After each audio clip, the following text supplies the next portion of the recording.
What's going on, guys? Welcome to another episode of Peer Pleasure on Equal Vision Records and Sound Talent Media. I am Dewey, your host with the most, bringing you more great content week after week.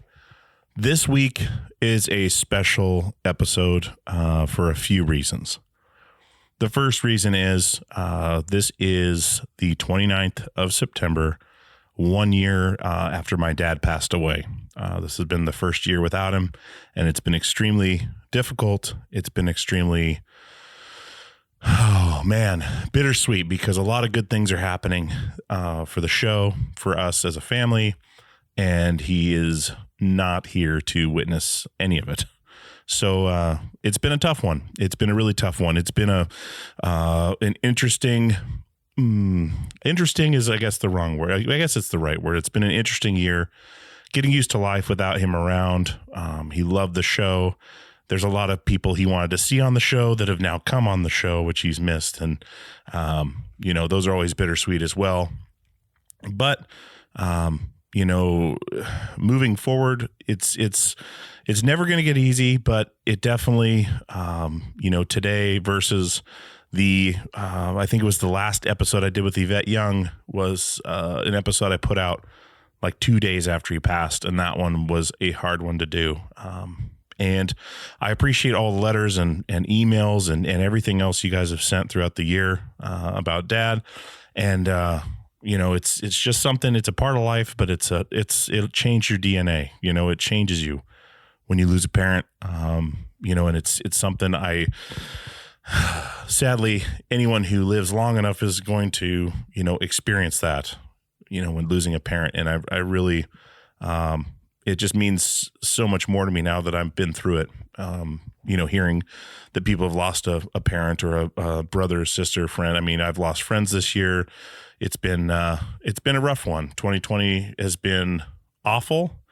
He passed in 2019, but you guys hear me talk about a lot on the show that he started, getting me into things with his show at the radio station. So the Big John Show is what it was called. And that's where I started listening to records in the record room while he was recording and just getting exposed to, what I'm doing now with this show. So I want to play you guys a little clip of his send off.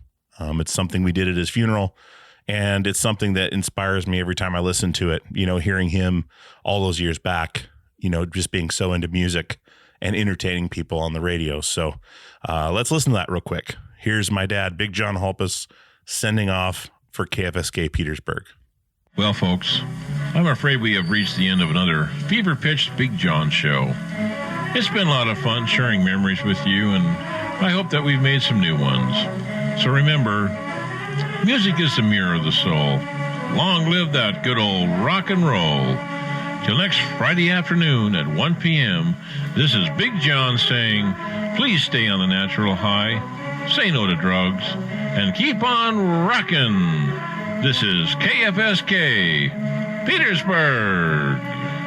Man, that always takes me back. I listen to it all the time. Just its excitement and just being in such a happy place. Petersburg, Alaska was his most loved place. This is the happiest part of his life was when we were there growing up, fishing and living the wilderness lifestyle and still having time to do the radio and time for literally everything. He was always around and I really am lucky to be able to have spent so much time with him. So I miss my dad. Today is his 1 year anniversary of his death. And what better episode than to put out this one today? Johnny Gourley from Portugal the Man, from Anatomy of a Ghost, when we were in a band together. Johnny and I have known each other since middle school, maybe freshman year high school with John. And just a fascinating character. We spent so much time together on the road, in vans, driving around the country, traveling around Europe, all over the place. And just a special guy. I mean, he's a genius with music. He can see things through to the end in the beginning. Just a true artist, and I mean, just a force. And you guys have seen it now too. They won a Grammy for the song Feel It Still. I mean, the success has been massive for those guys, and I couldn't be more proud. And this was such an awesome chat. It took a long time to get it together. with scheduling and everything else, even though we live in the same town, it's incredible how busy a band that level can be. But I'm glad we did it when we did. We got to sit on his couch in his house and just two friends talking. And that's exactly what this was. And we did 2 hours, and it was a lot of fun, a lot of different stories, a lot of different insights. And yeah, I'm just really proud of how this interview came out, and proud of my boys, Portugal the Man, for continuing on and doing such an amazing job. And, you know, navigating this COVID situation and all that. It's just been crazy. So I think Dad would have loved that this is the episode on his anniversary, because he loved each and every one of those boys. And ever since Alaska, since playing the state fair, he was always there. He was making custom hats with everyone's name on it. And just the proud parent, you could see him out in the crowd, just loving every second of it and asking how the guys are. You know, even when I wasn't in the band anymore or touring anymore, he was always asking how they're doing and sending me articles with the band. So much love to Dad, much love to Johnny and the Portugal guys. Thank you to Dan and Rich for setting this up and getting this on the schedule. And I mean, just, I'm so much gratitude. I can't believe it, but thanks for sharing this special day with me, guys, and sitting through my intro. I just wanted to throw a shout out there to Dad and let you guys know what's going on. I know I don't talk about a lot of personal things. So anyways, moving on, let's get into my conversation with John Gourley from Portugal the Man. Dude, we're here. We're doing it. We are here. It's here, and we're doing it. Candles are lit. Perfect. The couch is surprisingly comfortable. I looked at it, I was like, man, that thing looks stiff, but it's nice. It's not stiff. It's not stiff at all. Can we keep it chill? I love it. Zoe found this at a thrift store for next to nothing. Really? And we got it cleaned, and yeah, it's great. Dude, I saw you guys had like a church pew or something in the new place. Was it a church pew or is it like just a bench? Oh, it's just an old bench. How long is it?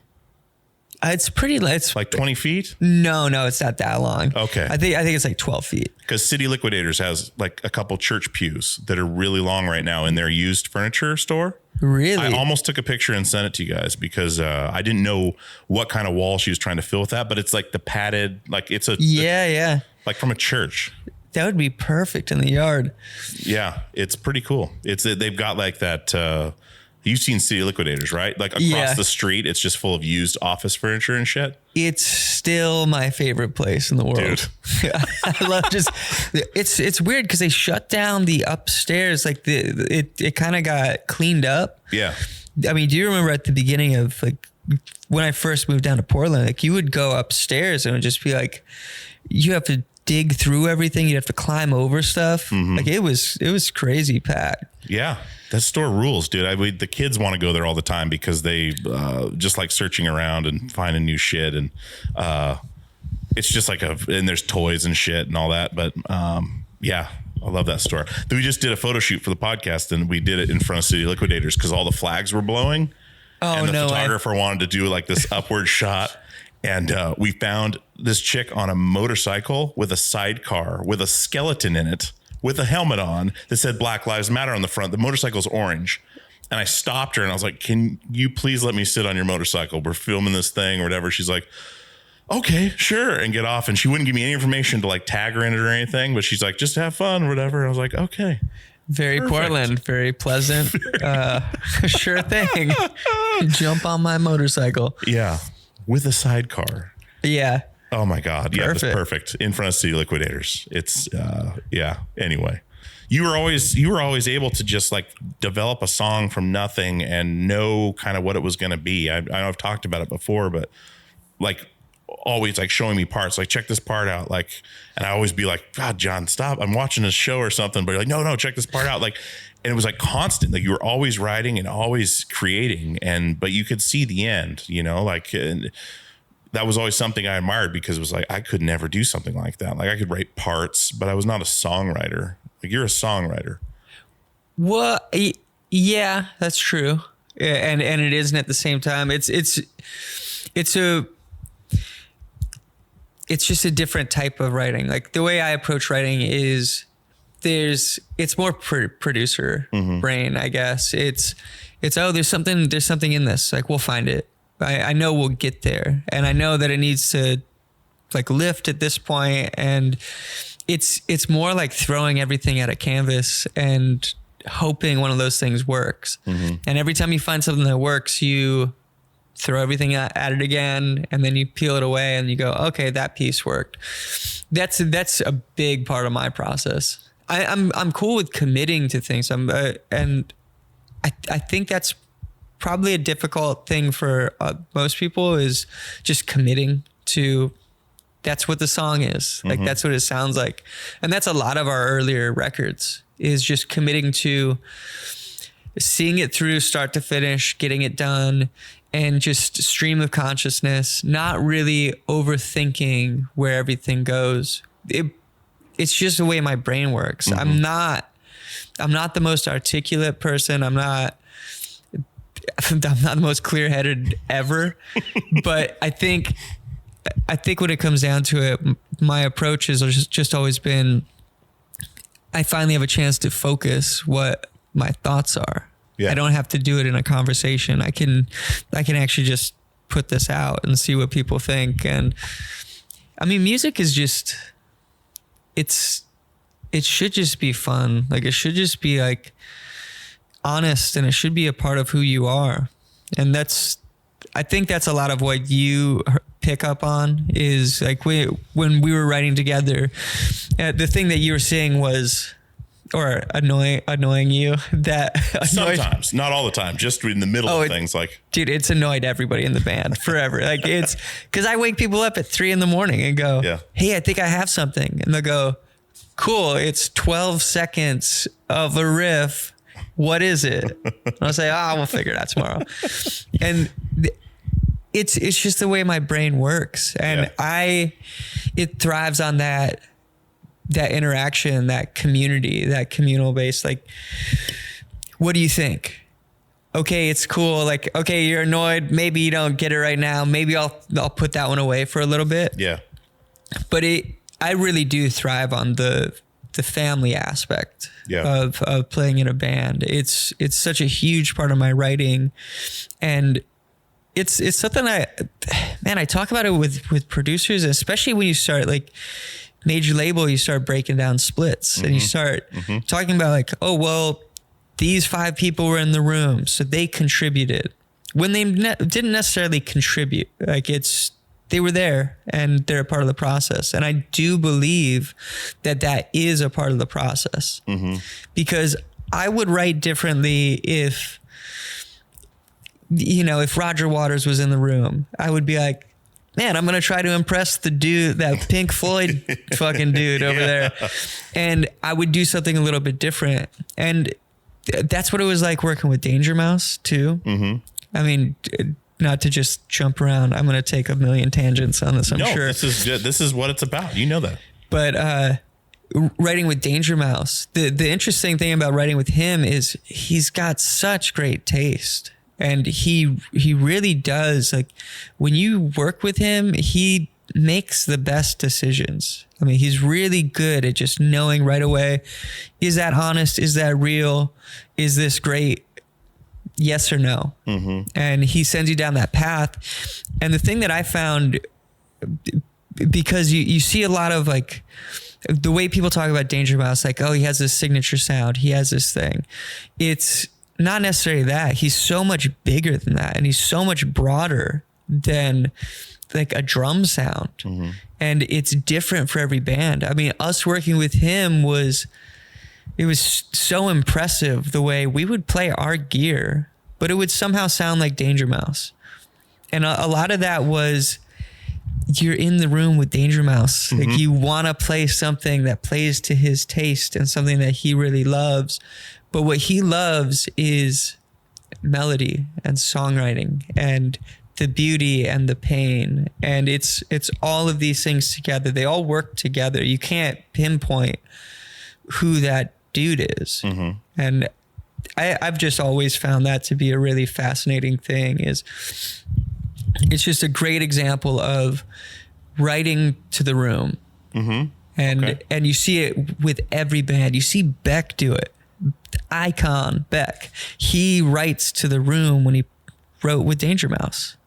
And I think a lot of those pieces in bands, it gets ignored a lot because you'll have the main songwriter. And that person is like the focal point of the band. They're like the front man typically, or whatever. It's a strange thing because even that person in the band that's just sitting back, being themselves, making you laugh every now and then, they're contributing so much to the writing and this process.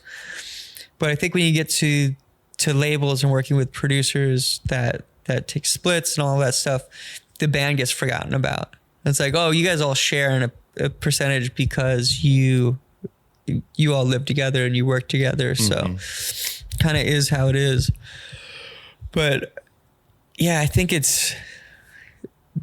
writing is just a really amazing thing. I think it's a really special process, and it doesn't get enough credit in my mind, like songwriters. I think people that have the ability to come in and tell you,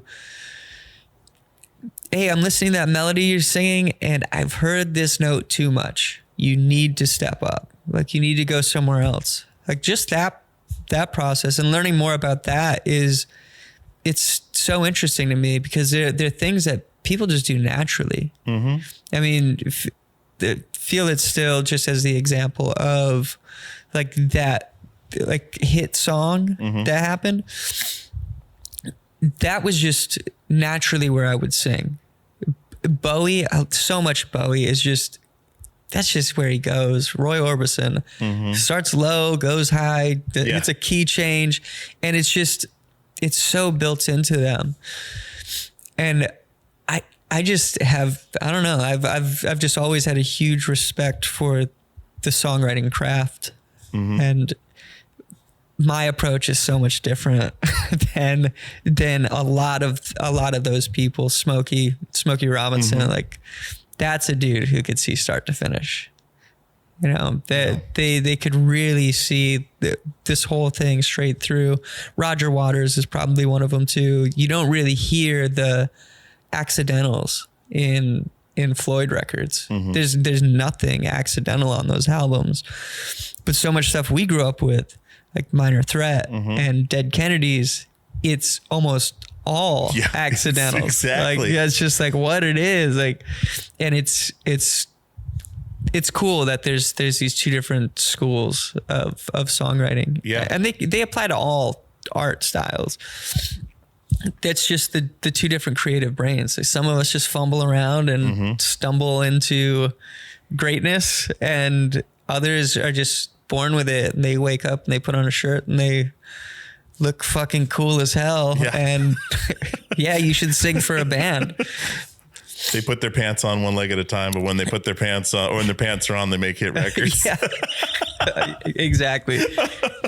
Well, like, so, and when you're talking stream of consciousness, one thing that stuck out through Portugal specifically was that Satanic Satanist record, because that seems like one complete piece of music almost. And that seems like something from the outside, because I was not anywhere near that record, but listening to it, like, the flow of that record seems like it came out in one shot. Like, you could have recorded it live, like one shot, and it just flowed so well, versus the other records having, you know, all these different parts. And like, it just seems like that, when I think stream of consciousness, that record does it for me. Like, bam, like, here it is, one big statement. That record, Satanic Satanist and American Ghetto, are the perfect example in this band of this stream of consciousness writing and censored colors. I mean, actually, like, all of our EVR records are exactly what they were. It was 12 days censored colors. It was 3 weeks Satanic Satanist, and it was 10 days American Ghetto. Yeah. And you do something really, again, it's that special, like, capturing the moment thing. Yeah. And American Ghetto is actually probably my favorite album we've made. Just in the sense that it's the most honest, it's the most real, it's the most gritty, it's got the story of where we come from. Like, it's all about Alaska. Yeah. It's all streets. It's all hip hop beats with just really trying to capture a moment. With Satanic Satanist, it was clearly, if you go through the history of our records, Waiter You Vultures is kind of proggy, indie. It's every single idea I've ever had thrown at one thing, going out on tour, coming back and writing a rock record, because that worked the best. Yeah. The bluesy stuff, like I grew up on the blues, like I can play these scales. Yeah. And I didn't know how to play guitar, but I know how it sounds. But you were getting better. Yeah, I was getting better at playing guitar. Yeah. So you write the rock record, go to Censored Colors, learn how to play chords. And after Censored Colors, it was, okay, I can play chords. I know I can write. I can throw a bunch of ideas at things. That's the easiest thing in the world. I know we've talked about it a million times, but like, that's my whole issue with experimental and just noise and all this stuff. Like, it's cool. Like, I love it. I can put it on in my house. Like, I can listen to Black Dice and Aphex Twin and anything like that. That's where I live, is, you know, jazz. Like, I will listen to just records. But songwriting is incredibly difficult. And Satanic Satanist was, can you write a song in 3 minutes? And it's hard. Like, that's a difficult thing. And Yeah. I feel like we captured it really well on that album. Just the four of us just sleeping in a room together. That was the last time we really did that. That was the last time we slept on the floor in an apartment and made a record. And it really shows. You can really hear that. And that's a lot of what happens with bands. I mean, it's just something I think about a lot. And it's, you know this because we grew up together, but family is really important to me. And I can see how it's really important in bands. I mean, you can see every band, the second they pass that marker of, now I can pay rent, I can have my own place. Yeah. I can live at my spot. That's why production sounds so disjointed after those first initial records. It's, you can finally be on your own. And I feel like a lot of people in bands, they're these introverts that kind of, they need that nourishment. They need that family environment, or they were lacking it, or they grew up with it and they need it. And it's all very reciprocal. And the second you get off that floor, you better take everything you learned on that last album and apply it going forward. And I feel like we did, stepping from that and American Ghetto into In the Mountain in the Cloud. It was applying everything that we learned through EVR, through like previous records, and it was that nourishment. It's that family environment. And that's really what Equal Vision was to me, and always was. When we, just being around them coming up, it was, this is what I love about knowing your label. Like, they use the same artists, they work with the same group, they kind of, it's very in-house feeling. And I've just always loved that. I love looking to a label and trusting them. You can say that about a lot of them. And that time is, it's kind of in a weird place right now, where we're all SoundCloud artists, and I feel like that's coming back around, like the family environment, curated label.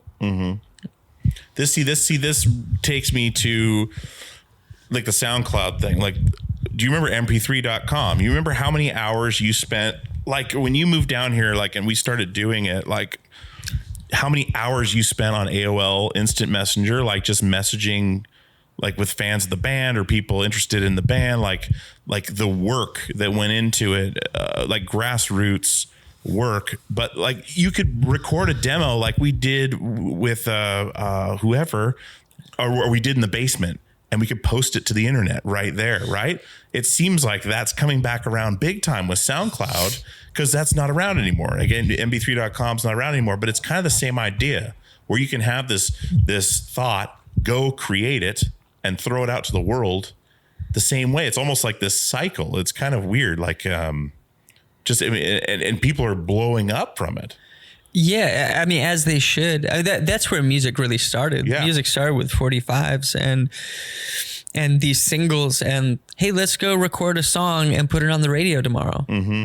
And that's a really, again, it's special. That's what makes music special. Like this whole, like, let's wait 6 months and do promo and build up a record. That's written about a time. Mm-hmm.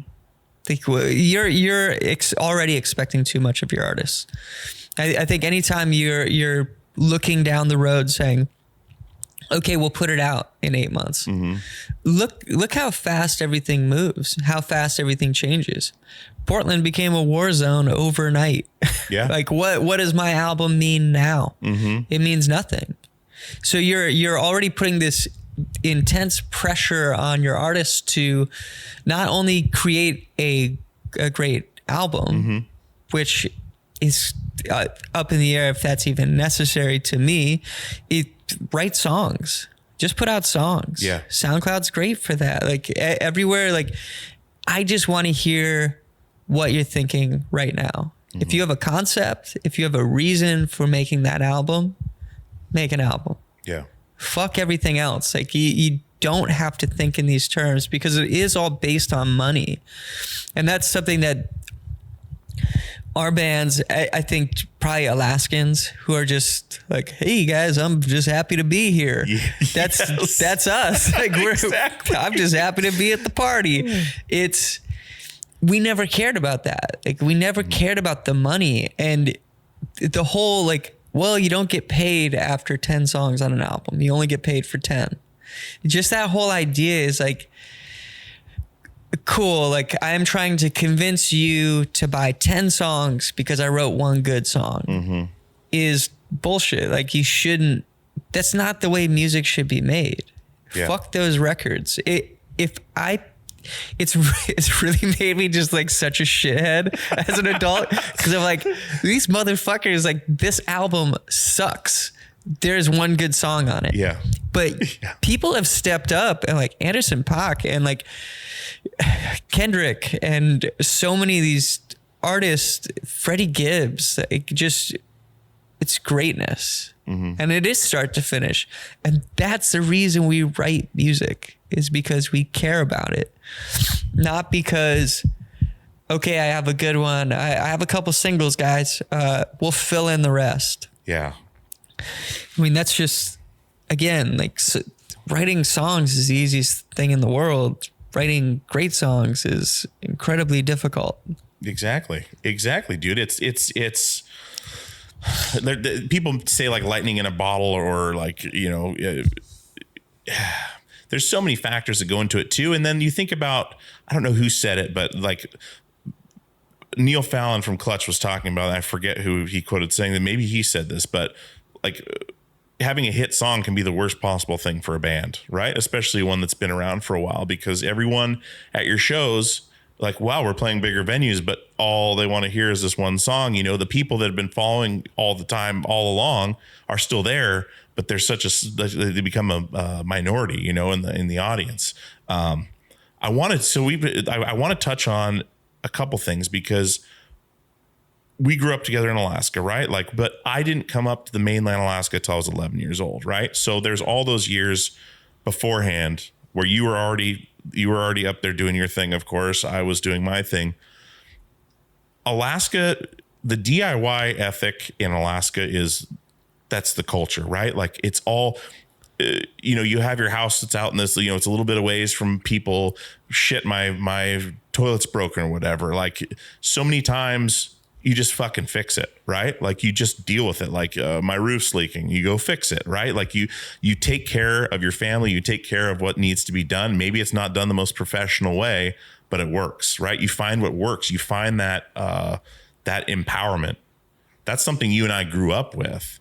That a lot of people don't get the chance to grow up with that kind of environment. And that I want to talk briefly about your time before you and I met, when you were growing up, when you were out in Willow and like, you know, with your dad doing the Iditarod. Your mom did the Iditarod too, right? Yeah, they both of them. did. Like having that to look up to and having that kind of, I mean, as your bearing on growing up. Tell me about that, because that's something we've never really talked about, you and I, your time before skateboarding and Zayo and you know, while still at high school, right? That, I mean, that's still in you now. It's still in, I mean, all of us. Yeah, it's funny. I didn't even realize you called people to fix things until I moved. Yeah. Like that just wasn't a thing. Like you don't call somebody to fix a generator. My mom was out there fixing the generator at 20 below. And I remember going out and looking at her just going, hey, when are you gonna get it fixed? Which is so fucked worst up. Thing like, you could say. I get it now, Mom. I get it. But she's under the generator, just keeping all the parts together, like fixing everything. And I mean, that's how we grew up. We didn't have electricity. We didn't have a phone. Like we didn't have anything. It was just me and my family. And we would go out on dog trips with my dad and do overnight trips and sleep out in 20 below zero. Yeah, dig a snow cave. Yeah, we're gonna sleep in the snow. And music was there. It was there the whole way. Mm-hmm. I mean, my dad moved up in 1970.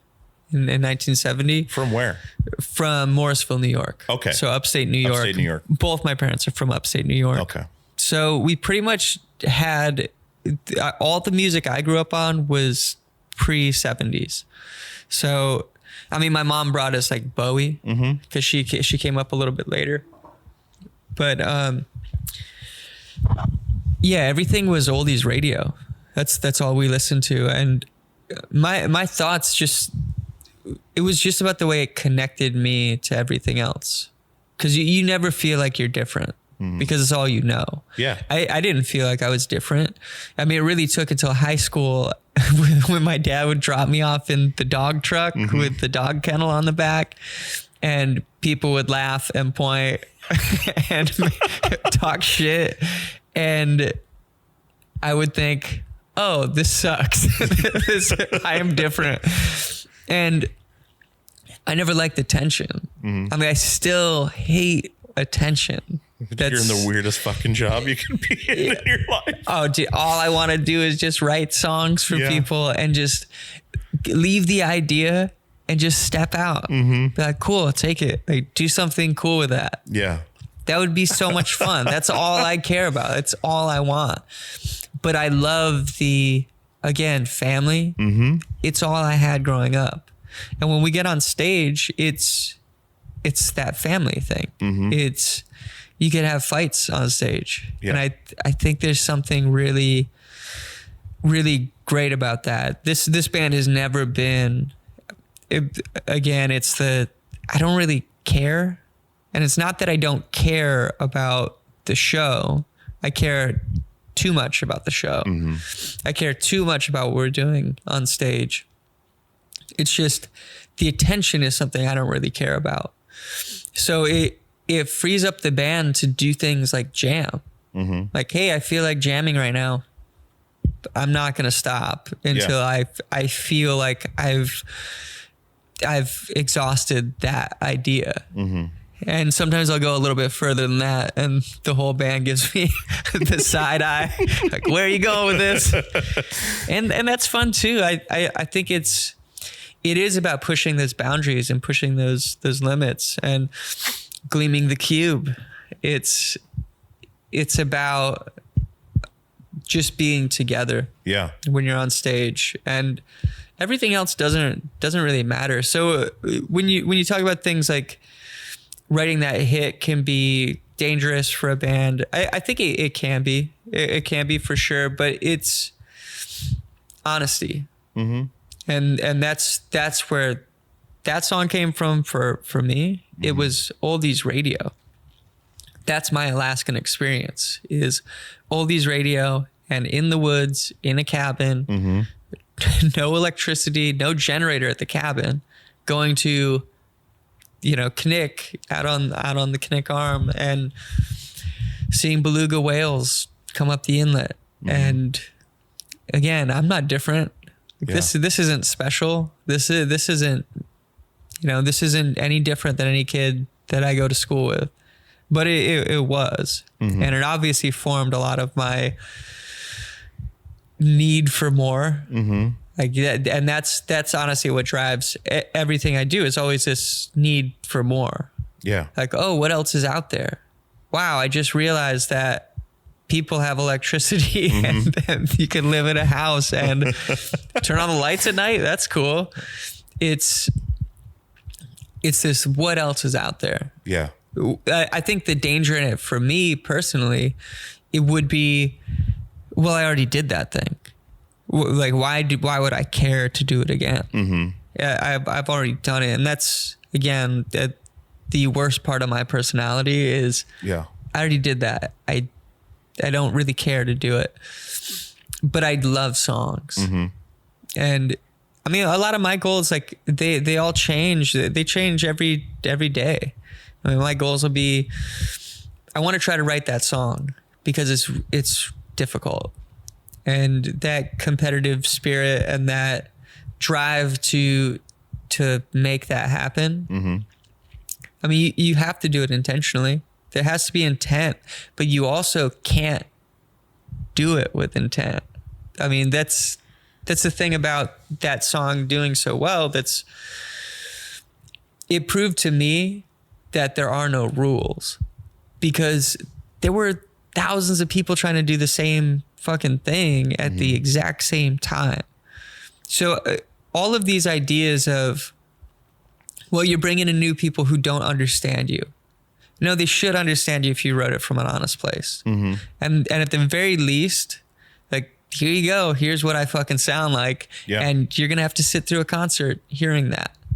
And you know what? Like, we'll play the song twice. We'll play it 3 times. Like, we'll play it at the beginning of the set so you can go, cool, I saw the song. If I'm not digging it, I'll take off. So you don't have to wait for an encore. And we're not doing the bullshit that you do as a band where you're just trying to exploit that song. And that's, we're lucky because we got to grow up watching the history of this stuff unfold. We got to grow up with records that fucking sucked with 1 or 2 songs that were great. And we would buy those records and we would listen to them and go, fuck yeah, we would. God, this is fucking terrible. And I'm so glad that people started making compilations where you could get like, oh, this is the best of those records. I can listen to that. If I'm interested, I'll dig deeper. But I really do think those big songs, like watching somebody like Jack White do that multiple times over and over again. Watch KG Elephant. They do it. And I mean, one of my favorite conversations I ever had was before I really knew Matt Schultz and Brad from KG Elephant, was sitting down and talking to Matt about music and him saying, I just want to write the best songs. I want to write the biggest songs. And me saying, yeah, you know what? I kind of do too. I'll take that challenge. Like I like that. Like I like the head to head with somebody like that. I personally need more people like that who give a shit, who have integrity, and who are also saying, I'm the fucking Rolling Stones. I'm gonna take #1 on the charts. There is something really, really cool about that, because it's easy. Like you can just make music. Like it's a different thing when you go at it with a reason. And again, Satanic Satanist, That was a reason. It was, can you write songs in under 3 minutes? And can we write this record in 3 weeks? Yeah. And you get a lot of nonsense out of it, but you also get a lot of special moments, which were, like people say, was a special moment for me because I was writing a song for my dad. Yeah. Because he was asking me, like, what happened to people like Pete Seeger? Like, what happened to people like Bob Dylan? What happened to the protest song? Like Woody Guthrie. Saying, all right, Dad, like I'll write you a protest song. I can do that because fuck war. Yeah. We're anti-war. Like, let's write about that. Dude, there's a big difference there too in what you're saying with writing for a reason and then writing with an agenda. Like, I think that's something we need to clarify too, because there's people that like writing for a reason because it needs to come out. It has to, like, with a purpose versus an agenda. Like, oh, we have to change this because it'll suit these people. It's no, I'm writing this because I have to write it. I think I want to clarify that because I think that's what you're getting at is writing with a reason and then writing with an agenda is very different. Where, you know, there's people out there that just are going to go, they know the formula and they're going to throw it. Like, I'm picturing, like, even tying Alaska again, picturing like a gill net, right? It's out in the water, stuff's flowing through it all the time, and the stuff you want sticks, right? The good stuff is in there that you need, right? As kind of an analogy to that, because it's you know, like throwing, like you say, throwing stuff at the wall, whatever sticks, like the meat of it is there, and you can pull from it, you know. As like it's kind of a tangent, but yeah, no, that's totally true. I mean, and that again is the whole, I mean, we joke a lot about the sellout argument because it's especially like, hey, guess what? I've fucking been there. Like, I was actually there, and like we went to we beat Justin Bieber and Despacito for a fucking Grammy. Yeah, and that was fucking wild. Yeah, it is nuts. But all I could think being up there was, oh, there's nobody in charge. Like, this is like, nobody makes these fucking rules. You were all breaking down your shit. And that's the way it works. It is most definitely the way it works. And it did happen with Feel It Still. And I think it was one of the best lyric changes that happened was We Can Fight a War for Peace is a George Carlin joke. It's fighting a war for peace is like screwing for virginity. And that was the original lyric. And Danger Mouse stepped in and he goes, hey, I don't think you should say that. I don't think you should say fucking for virginity. That was the original lyric? Yeah, the original lyric was fucking for virginity. And I was like, well, no, it's the George Carlin thing. Like, I want to do it. And he's like, you already did.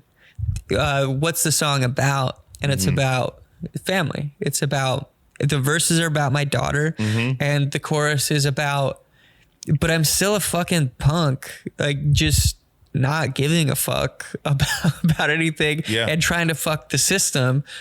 And that's the rebel just for kicks. Like, that's my side gig now because I'm, you know, raising my kid. Yeah. So it came down to we can fight a war for peace, give in to the easy living, say goodbye to my hopes and dreams. But we don't do that.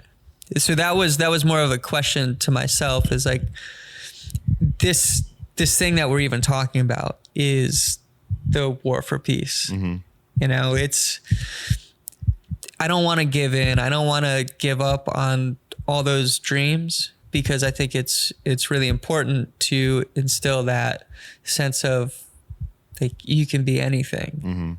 That really is like what we all got raised on, was, hey, you could be the president. Yeah. You realize when you grow up that you fucking can't. Like, you can't. You have money? Like, no. Like, do you look right for it? Nope. Like, I don't have any of those things. Do you? Born in America. That's the only thing you. Yeah. Do you want to exploit this system? No, we want to dismantle it, and that's the problem with everything. I think just looking at songwriting, a lot of people that we've toured with, and I think you as well, like everybody like we toured with, was like, writing pop is easy. Like, writing that is, oh, it's just melody like this. And it's not. No. It's not that. Yeah, anybody can write a sick melody. It's that, again, easy. Songwriters, I've been in the studio with so many songwriters at this point, and it's such a cool learning experience to get to learn. I don't have to go to Berkeley. I get to learn with the best, like the greatest songwriters of our generation. They write songs for the Trolls 2 soundtrack, and like these, you have no idea what goes into those songs. That is the song farm. That's like who's got an idea, and you get really special things out of that. So that's the one thing I would say about the agenda is you can go in with the agenda if it's true. Yeah. If it's true and honest to you, if it is, hey, I would change that take out that fucking line because it's you have something special. I'm glad that Danger Mouse was there for that. And he heard that, and he wants no credit. He doesn't want anything. Like, he's just a good friend who knew that was the right move. Yeah. And it forced me to write a better line. Yeah. And I think that's such a better line. It fits the mood. It fits everything about it. Yeah. He challenged you there. Like he challenged. And that's a very good sign of a good producer, a good artist in general, to challenge, not just say, oh, cool. You know, like that's one thing too that's weird to be around, I'm sure, is being around so many yes men, you know, like where people just being told yes all the time, like, oh, that's a great idea, yeah, let's go with that, you know, where when someone challenges you on it and has the bravery is the wrong word, but I guess the balls to say, no, man, you should change that, I think you got something here, instead of saying he probably knows what he's doing, let's just let it ride. You know, that's cool. Yeah, I've only been around that once in my life, and it was the worst, like 3 or 4 years of my life, was everybody just saying, yeah, totally. Yeah. It's great. Yeah. And me saying, I know I'm not that good. Like, I couldn't be.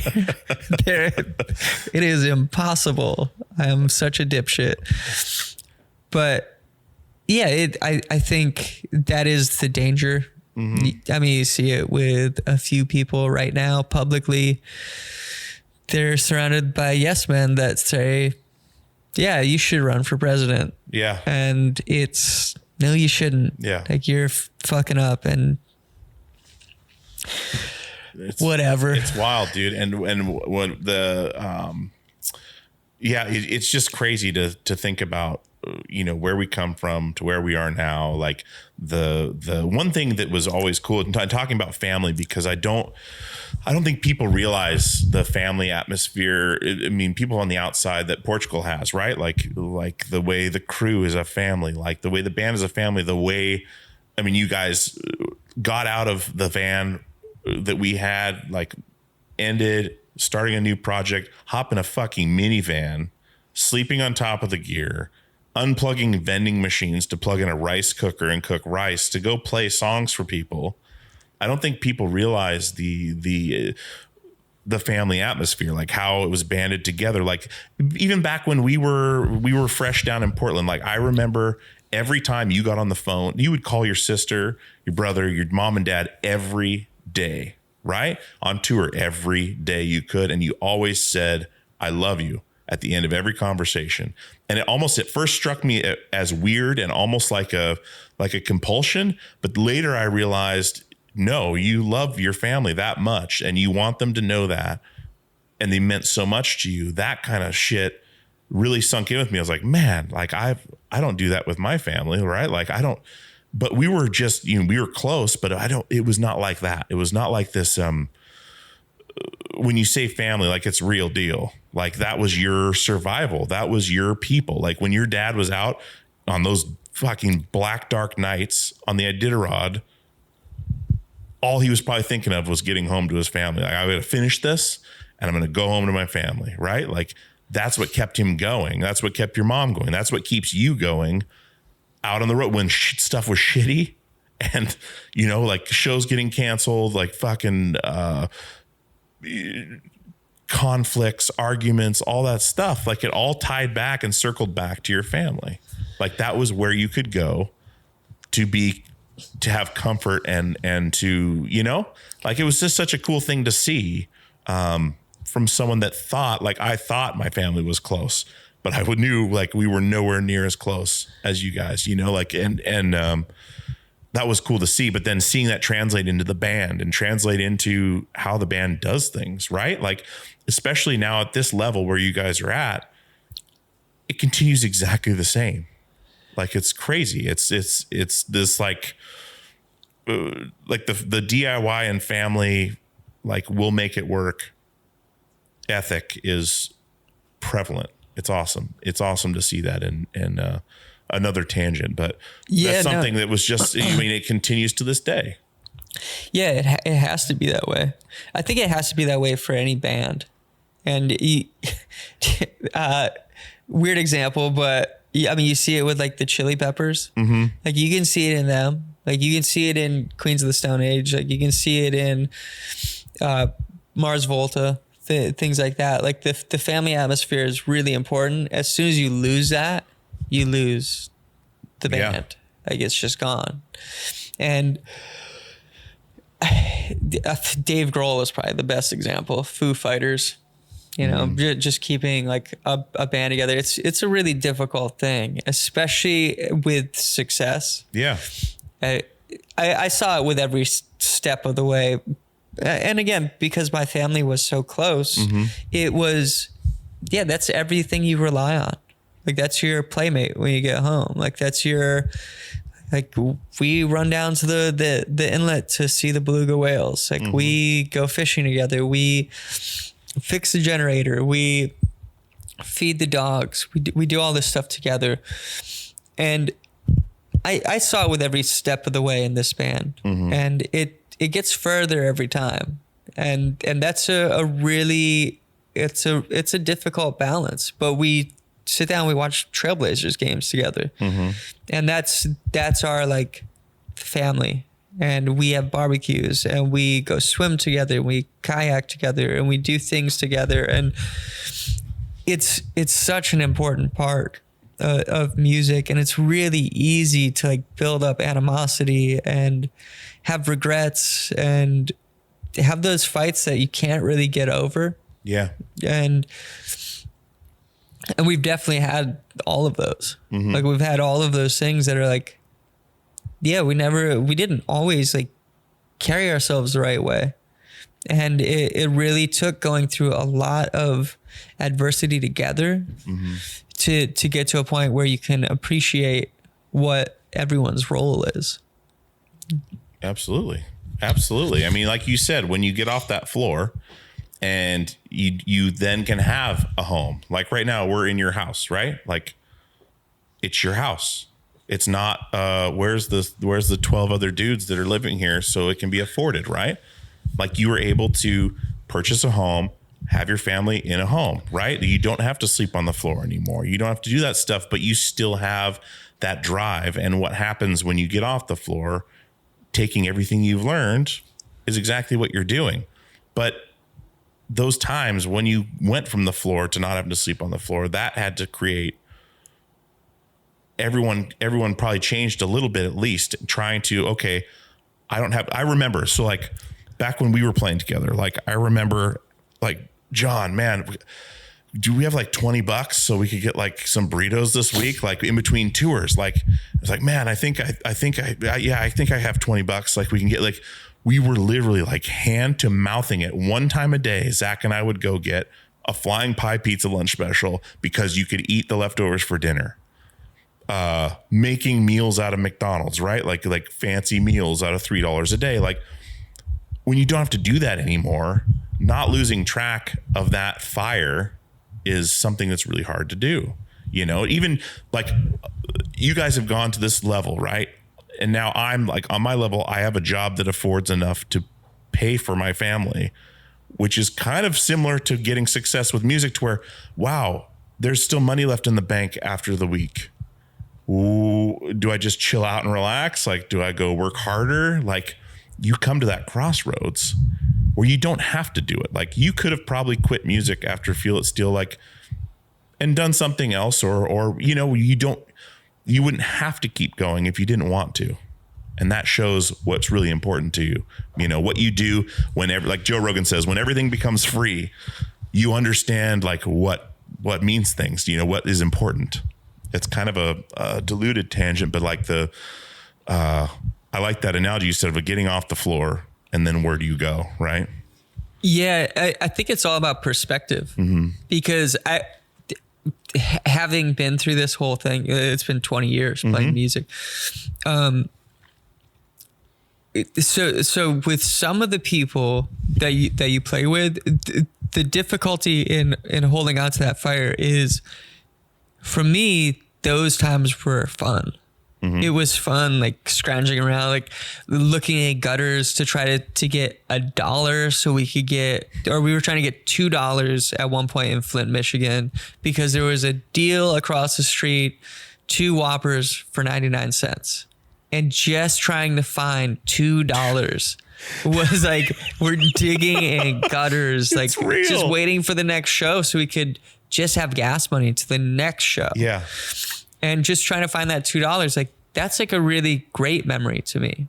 But it could just as easily to Zach be, that fucking sucked. We were looking for money to get food and we just wanted to eat. Yeah. That sucks. Like it's so easy to go that route. And that is the difference in what drives musicians. Like success drives a lot of musicians. Oh yeah. Success and everything else around that drives most people that play music. And really it's those other times. Like those times are the most important to me. I remember playing our 3-hour show in Germany and just jamming. I think we played like 8 songs and we played for like 3 hours. Like it was so long, and we're just jamming in this room, and there's something really special happened. Yeah. And it was really amazing to be in that room with the audience and sharing this moment, and going to Germany for the first time, going to Spain for the first time, and Portugal, and getting to experience all of this stuff together is so great. But you can easily flip that to be, and then we fucking sat at the airport waiting for 10 hours for our next flight to, you know, Queensland or wherever we're going. Yeah. And that fucking sucked. But it's not about that shit. Like shit sucks everywhere. Like you're always going to be waiting for something. We're in Australia and we're flying around the entire country. We're touring the entire country of Australia. That's a really amazing thing. Yeah. And you have to see that in every single moment. And it's just even the way that you listen to music. I mean, there are 2 different minds when it comes to music. And I am very much of the thought that, in my opinion, you know, this music is not my thing. It's not something that I would listen to. Or you could be like, this fucking sucks. And those two different ideas are what breaks musicians, because music is a religion. Like music is everything. Like tell somebody that their favorite band sucks. Like see the way they fucking react. Yeah. Fuck you. Like it's like you're attacking them, because music, it influences everything around us. Yeah. When you go to the bar with all, like, it's like the dingy, like red light bar, the bartender with the leather jacket, with the studs, Playing the part, playing punk, listening to metal. It influences everything. Go downtown. Go to the spot with the neon lights. What does the bartender look like? What does the music sound like? It influences everything around us. And that's a really, really beautiful thing. I don't really know how to describe that. It's just so much bigger than these stupid little moments and stupid little fights. And you should be helping each other. I mean, just to be real about it, that's probably the most difficult part. Is my goal in everything was, yeah, I wrote that song intentionally. Like I wrote that song with intent, and I had it for 5 years, and I held on to that lyric through plenty of big producers that didn't hear it and came back to me afterwards and said, hey, you know what? I remember when you told me about that. Like, I remember when you said, I'm going to sing this lyric to the melody of Mr. Postman. And I didn't think it would work. And it's come back around, and I knew what it was when I had it. And the ultimate goal was, it has to be right. Like, you can't just, that's, Mr. Postman is such a hugely influential song to me. Like, I cannot do this a disservice. And no, I cannot step into the musicologist and have them tell me that you can change a couple notes by a half step, or a full step, and own it outright. Because no, that's not what songwriting is. Like, that's not how songwriting works. Like, it's all based on the blues and these songs. Like, every Bob Dylan song. It's the same fucking chords. That's not what it's about. Yeah. It's about the lyrics. It's about the story. It's about his personality. It's about the way he sings it. Same with Woody Guthrie and Pete Seeger. And it's music should be shared and then expanded upon. Contracts have fucked everything up. Lawsuits have fucked everything up. Robin Thicke has fucked everything up. Fucking dipshit. It should be more free than it is. Like, it should be this like really freeing thing that we do. Yeah. You should be able to listen to the Zombies and say, wow, that melody's so great. It makes me want to take it here because I think I can do this differently. But the second you start thinking you can do it all yourself, I mean, that's what a big song does, is it makes you think that you did it. And that's the point I was trying to make with the Marvelettes, like being credited in there. Is no, it's not me. Like, everything you do is based on something else. Kendrick's first records, he sounded like he was trying to be Lil Wayne. Like he hadn't found his voice. It's like a relay race. You're picking the baton and taking it a little further. Yeah, and finding your voice is a very real thing, because like, I'm borrowing from you. Eventually I'm going to find it. And that is every rock band you've ever seen make one great record, because they just dug in and exploited everything, all of their influence, everything that built up to then, and had a couple good songs based on Iggy Pop or whatever. And it's because we're all borrowing. We're all frauds. I mean, that's the real honest answer to what music is. We're all frauds, and we're not. We're all trying to pass off something as our own that is really the Beatles or the Marvelettes or Pink Floyd or whatever hip hop artist influenced us. We're all trying to pass it off as our own, and we're all trying to be individuals. And there's kind of this late bloomer thing that happens in artists too, where you're still chasing that thing, and you still like, I just want to be the best at it. And that's all you want. And that's something, I mean, just really looking at it, like, it's not really who we are.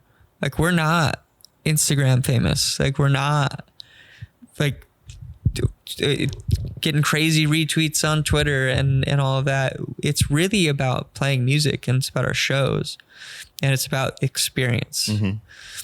And that's the thing that we try to, I mean, I always try to think about that when we get on stage, is I don't really care what level it's at. If I feel like jamming right now, we're going to jam. If I feel like singing it a little bit different, I'm going to sing it a little bit different, because that's what I feel. Yeah. And that's the reason people are there, is because it's not necessarily about like perfectly doing a perfect rendition of like Colors or Sleep Forever. It's about, I saw that version. Yeah. It's like when you write, you go through and you find like a demo of a song, right? And it doesn't sound quite like it does on the record. That's how the song was written. Like it doesn't need to be perfect live, right? It doesn't. And what you say where, Fraud's like it's just a big relay race. Like back before Led Zeppelin, like everyone was playing like cover songs. Like they were playing other people's songs. If you wanted to play live, you didn't play originals. You played, the hits, the songbook, right? The standards, which is what people wanted to hear because they knew it, right? And so people would go play very well these other songs. And then it just started like borrowing. It's cool to see that. Like that's what art's all about, right? Like you're influenced by things. You can't just be in a box your entire life and then become a painter. You're going to paint darkness. You're going to paint the inside of the box. It's like that allegory of the cave philosophy story that, these guys are chained up looking at a wall and they're seeing shadows of what's happening behind them. One guy gets out, sees the real world, comes back, tries to explain it. They say you're full of shit, right? Like it's all your socialization. It's all your environment, like of what you create. And then you take what you find. Like when we were listening to like what Rage Against the Machine and Pantera and fucking like bands that would come up to Alaska, the few that would come up would become the biggest thing there, right? And then it would influence every band, and every band sounded like, like Pantera comes to town, then all the bands start sounding like Pantera, right? Like in Alaska, because that's what you're socialized with. It's what you have.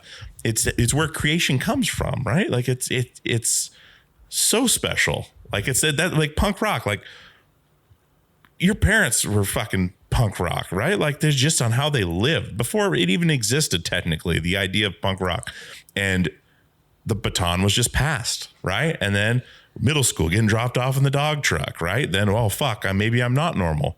Then you had to take that baton and run with that, right? And pass that on, what you're doing with your daughter, right? Like it's just one big relay, expounding upon it, going further, pushing boundaries. Howard Stern, having some chick ride a Sibian machine on the radio, right? Like now you can say things on the radio you couldn't before. And people don't realize people aren't doing necessarily all original stuff. Like it's pulling from all sorts of things, right? Like it's exactly where it is now. And now it's sampling things from things and changing, like actually taking the piece of music instead of the melody, taking that and changing it enough to make it something new. Well, yeah, like a patchwork quilt. Yeah, there are people that still do it right. Yeah. And I think the right way to as far as bands go, I mean, you can look at it however you want. But I think like the Killers and Imagine Dragons, as far as like radio rock songs go, like they're amazing. Active rock radio. They do it right. And it's weird. Imagine Dragons gets so much shit and they get so much flack for just being able to do it. And they all came up as cover bands. The Killers and Imagine Dragons are both I didn't know that. Las Vegas cover bands. Huh.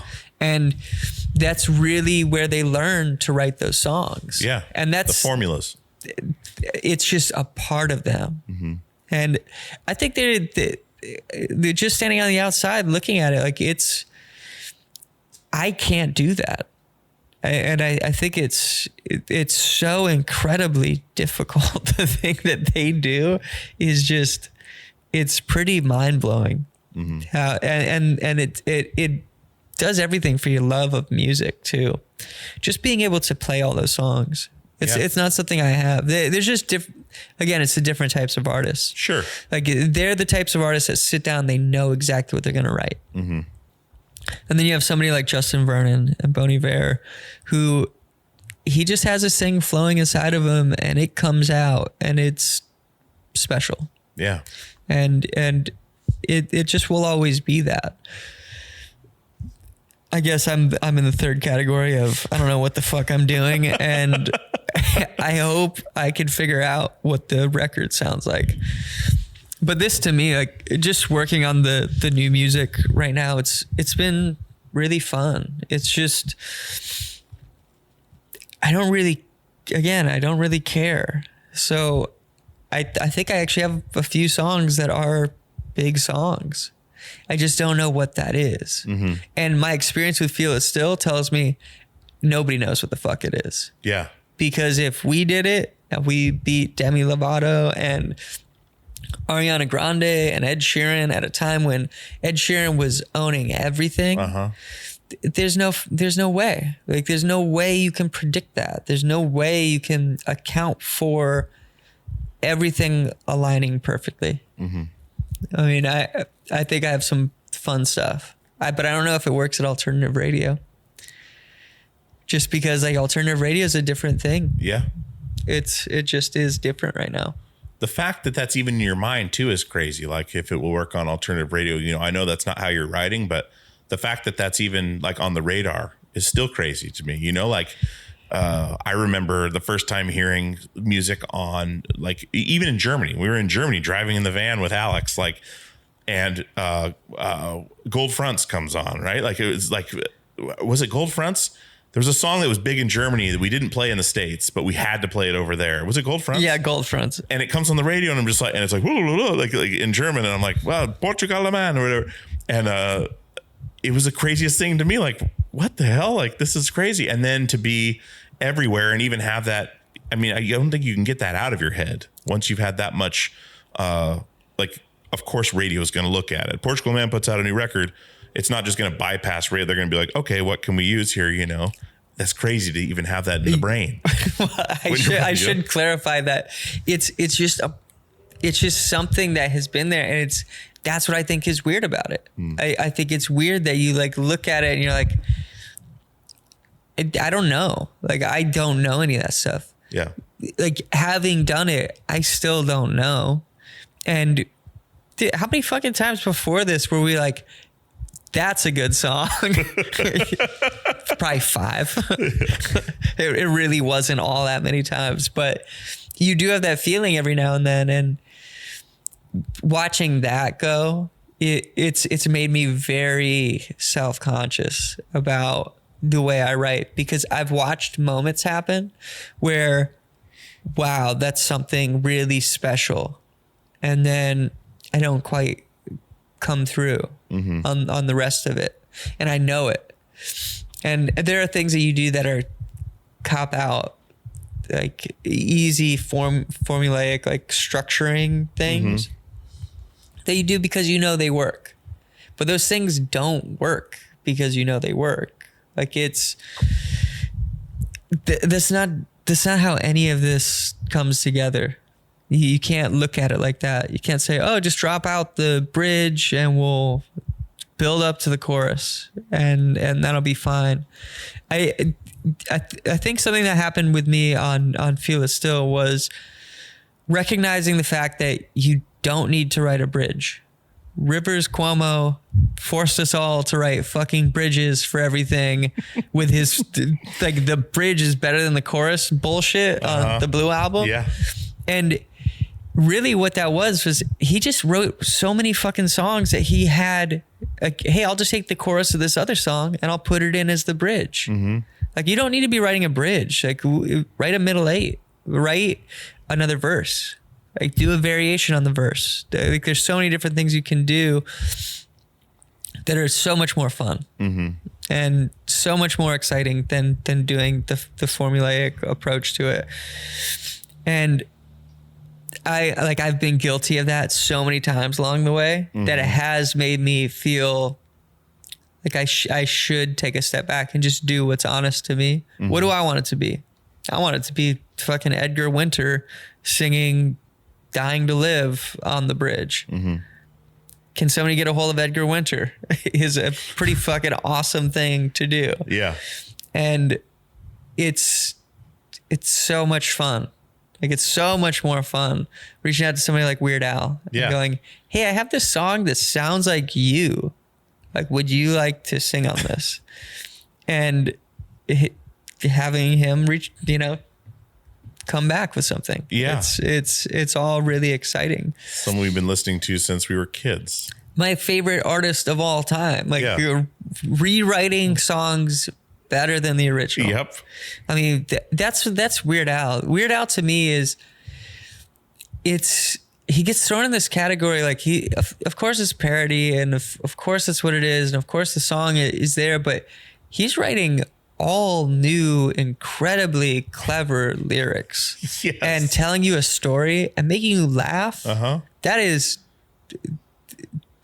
impossible. It feels impossible to me that somebody is able to pull things together like that. And it's just the way he writes and the way he approaches things. And half his music is originals. That's even more wild. Like listening to those records with Frances, she wants to hear Checks in the Mail and I'll Be Mellow When I'm Dead and these originals. Yeah. And Dare to Be Stupid. Yeah. It's so cool. I just want to talk about Weird Al now, and that's let's talk about Weird Al. He's incredible, but like best. he's and I've never met him. You've had the opportunity to work with him and stuff, but like he's just and looking like Wes, right? Like Wooden Cyclops, who's people are listening, but Weird Al, first cassette or whatever, like first deal, right? Like starts the band with you, like becomes like buddies with Weird Al, basically like doing the tour posters for Weird Al to take his daughter to her first show, which is Weird Al. Yeah, the fucking circle, you know, it's crazy. And he can still touch people now. Like he's doing some of the best stuff now too. Like, and to be, I mean, who else was doing that, right? Like if he was inspired by what, Dr. Demento, like the radio guy, but like he made everything his own. He's really had a top 40 song across 4 decades. That's insane. He's had a top 40 song in 4 decades. If he has a top 40 this decade, he will be the only artist to have ever done that. And that is incredible. That's insane. He's just, he is a different thing. He to me is, again, 4 decades of 5 decades now of this person who can cross every political ideology, every religion, everything. Like my most radical friends, and I have some fucking radical friends. Yes, you do. Will say, I love Weird Al. And my most conservative friends, most conservative neighbors growing up, listen to Weird Al. Yeah. That we all listen to him. We all think he's funny. Like we all get a kick out of it. And he represents to me what the world should be. Like have the ability to laugh at yourself. You're not the coolest thing in the fucking world. Yeah. Like it's just, that's not how this works. Like you don't have to be that. And he's been a goofball and just had fun and he's lived the life that he wants to live. And I really do owe everything to Weird Al. I mean, the way you approach songwriting. I mean, that he probably had a huge influence on me saying, well, it's a Marvelette song. I'm not going to change the note. Yeah. I mean, you're going to make it your own. He probably had a huge influence on that. I mean, same with people like Paul Williams. I mean, Paul Williams, just like songwriters. It's, yeah, he's so cool. Shout out Weird Al. He's the best. Yeah. One day we'll get him on the show and it's going to be awesome. And I want to go back real quick too. You're talking about, you know, when someone finds their voice, right? Do you feel that that's happened to you yet? Do you think you found your voice, and can you pinpoint the time you found it if you did already? Like in your mind, do you think you've found your voice, or you think it's still a journey? Oh, it's still a journey. That's the thing. Like it's the not really liking attention. I can be confident with songwriting. I can be confident with what I do, and I do have that ability to say that's what it is. Sounds like this. But no, I want to write punk. I want to write metal. I want to write so many different things that there's no way that I could say, yeah, that was it. This is what I sound like. I don't sound like Feel It Still. No. I mean, I sound, I can do that, but I can do a lot of other things. And that's that's what makes it hard. Again, it's the different types of songwriters. Some people step out there and they go, this is my voice, this is my branding, this is what I sound like, this is what I look like. Yeah. Where I come from, it's more of this, the constant journey and the constant searching to say, like, what is it? And the thing that you never want to lose is the influence. And that's the hardest thing to hold on to, because I've heard it all. So, and you don't want to go into fully new territory where it's, now I'm trying to sound like whatever is happening right now. Like, I don't want to do that, because it's not true to who I am. Because I've never been the most like into chasing like musical trends. That's just not really my thing. I wish it was. I wish I was more hungry for the like, oh, what's the new thing? Like, I gotta hear it. I like listening to it. Yeah. And I will always have an appreciation for good songwriting. But that's the hardest thing to chase, is what's new and what's fresh and how do I get there? You can do it. Yeah. And we did a little bit of it with Woodstock, but it was kind of by default of what we were doing, because I had learned so many sampling techniques from Mike D. That was the whole reason we were working with Mike D, is I want to learn how to sample the way they sampled. I want to learn how to make music the way they made music. And really, ultimately, they made music in a room. Yeah. And that was the biggest takeaway from that, was they made music in a room. I could play guitar on all this stuff. Unless you're in a room, it doesn't really work. And you could see the difference when you listen to it.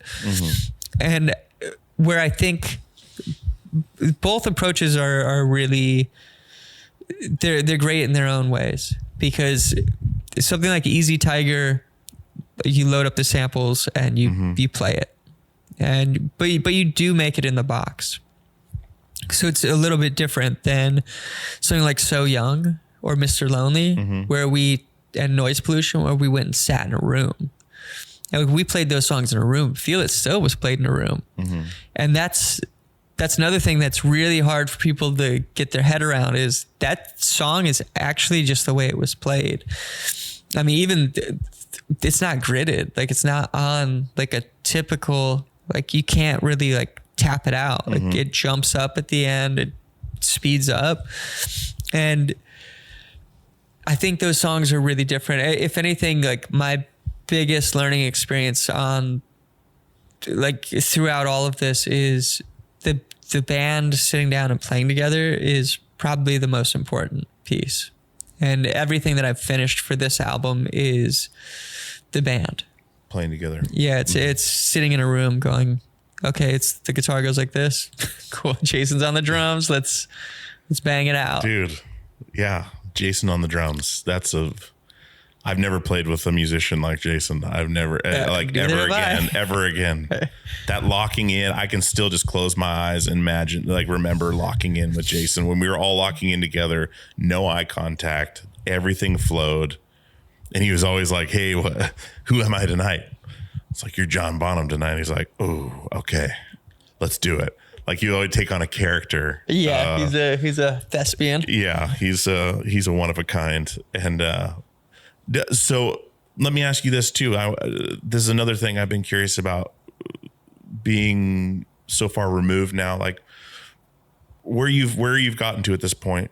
When you're in these rooms with Beck, you're in these rooms with Danger Mouse, Mike D, like, have you gotten to a point, because you know where you are in the like the social structure, right? Like, where you can walk into a room of Portugal the Man fans and you're John from Portugal the Man, right? You can be here in this room with me and you're John Gourley, my buddy, right? I haven't seen you in quite a while. And there was that brief second when I looked out the window and saw you and I was like, oh shit. But there was like this really quick flash, like John Portugal the Man John, not John my buddy John. Real like that. Like it's like, oh shit, I've seen him before, like in my memory, like, and then we waved and it was like completely normal. But there's that split second where I saw you as John from Portugal the Man, not John my friend, right? that's because you were on a different level now in the music world, as a professional, right? Have you gotten to the point where you feel like you belong in those rooms? Like where I'm sure David Bowie could walk into a room when he was alive and kind of take command or know people were there because he's there, right? Or Lemmy. And I know they're very like massive stars. But when you walk into a room or a writing session with a Beck or, someone you've looked up to forever, is there a part of you that realizes like, I've done the work, I belong in this room? Or are you still starstruck? Like, what the fuck am I doing here? I'm not starstruck necessarily. I've just never really had that in me where I've just always looked at things like it's the reason I play music. The reason I play music is because watching Zach and Eric and his band, Dependable Letdowns, play in our high school and watching them cover songs that we all loved and saying, well, if he can play it, why couldn't we write this? We could write this. Like they're just people.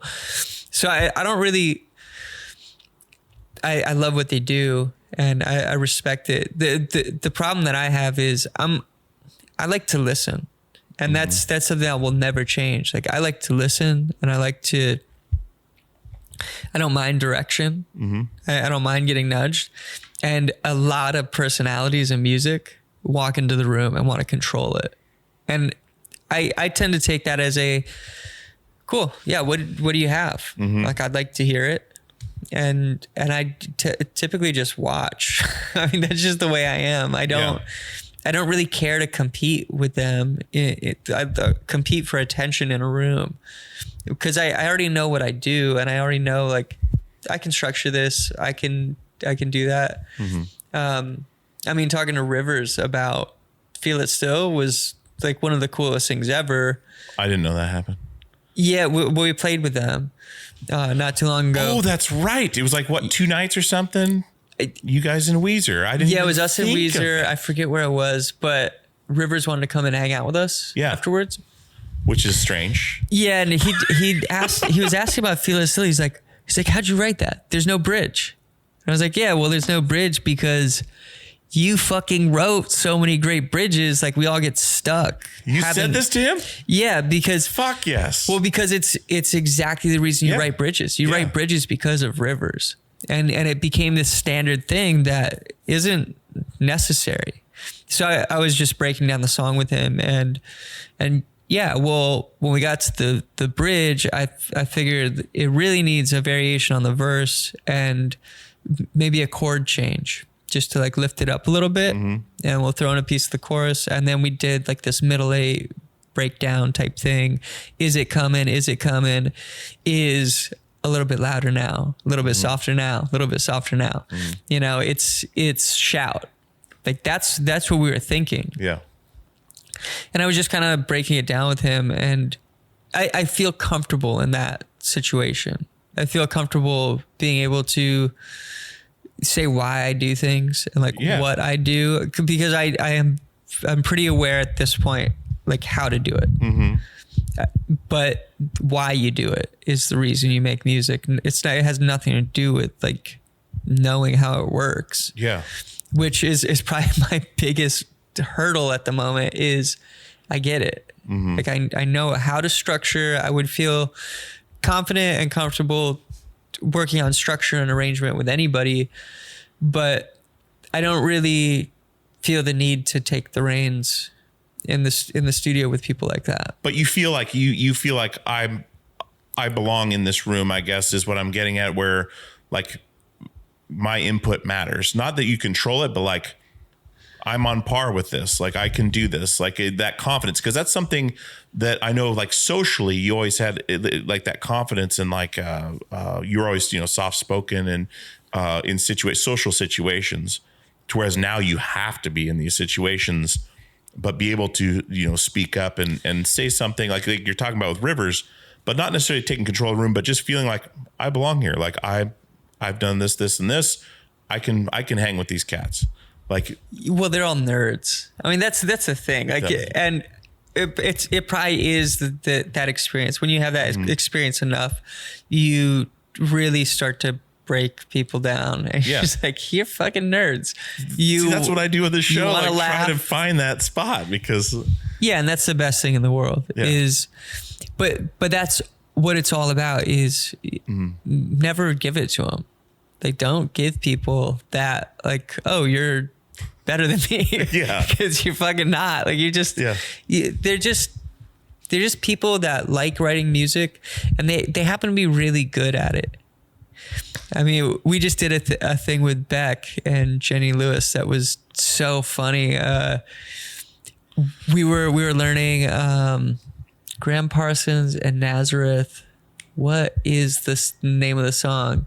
There's a Graham Parsons song that we were learning, or we were supposed to learn for Jenny Lewis and Beck. We learned the Nazareth version of this song. So we would learn like a 70s like rock version of like this down tempo like country type of song. And being on stage with them was really funny because we had to mix it up and figure out where it goes, like, and we ended up somewhere in the middle of the two. So that was like a fun collaborative type of like, well, why don't you guys just play that and you can sing here? And that was a really cool experience. We played with Dwight Yoakam the same night. We were the backing band for Dwight Yoakam. We were the backing band like the whole night at this show, and it was just funny. Like, you see the difference too. Like, somebody like Beck, he's just chill. Like he's cool. He's every bit of like what you expect him to be. He's kind of shy himself. He's not like a huge personality. You just know he's Beck. Somebody like Dwight Yoakam comes in. He's like, all right, you play that G and then follow me. And we go, okay. I'm right behind you, Mr. Dwight. Yoakam. And there's a difference in, God, this is like society, man. Like this is something that we're watching is this. We grew up with that idea of what music was supposed to be. You're supposed to be a rock star. You're supposed to party. You're supposed to hook up. You're supposed to do all these things. And it becomes this thing that you kick back against. And like every generation is a little bit different. But I think with social media, you kind of get this view of, we were coming in at the beginning of all of this. So we were saying, I don't want to be a rock star. I don't want to be that person. I want to respond to people whenever possible. I want to make that connection. I don't want to fuck around. I don't want to fuck this up. And I want to do it in a way that is in the way I would want to be treated. And I think a lot of those people on the like 90s generation, they're all kind of coming around to that too, because they're following right behind us. Going, oh wow, I'm watching all these young artists be cool and chill, and they're not trying to be rock stars. I want to be down to earth too. So you see it along the way. I mean, you see who you want to hang out with too. I mean, that's my favorite thing about this band is we don't care who you are, and we can be huge fans, but if you treat us the wrong way, we'll just be like, fuck them. I just won't do it. You don't have to hang out with people just because of who they are. Like, you don't have to hang out with program directors just because of who they are. It's something like the ability to say no. And we've done that so many times, especially with like land acknowledgement, because they'll tell you, so we do land acknowledgement. We work with indigenous communities, and it's the way I look at it is basic manners. When we go into a city, we reach out to the local people and representative stewards of the land, and have them. We dedicate part of our stage time to a speech or dance or whatever they want to do. Do you want to talk about your issues, like the issues that you're facing right now? And we've had festivals tell us we can't do it. So Really? Yeah, and here's the thing, like I don't fucking care. Like I've already done this. Like we've played your festivals for the last 10 years. Have you bailed on those festivals when they said no? No, I just have 15 friends on my guest list that are gonna be on fucking stage. Fuck yes. And that's just the way it works. The system, man. But that is, and again, it's that power of just like, no, like, no, you don't have to do everything. You don't have to you don't have to be that, like, you don't have to get pushed around by promoters. You don't have to get pushed around by people. And I think people get really afraid of that. I've seen it. Just, it's a strange thing. Like growing up where we come from, you're close to the native culture. You're close to indigenous culture and peoples. And down here, I've seen it at festivals where people are like kind of on edge when we have folks backstage with us because they don't know how to carry themselves. Yeah.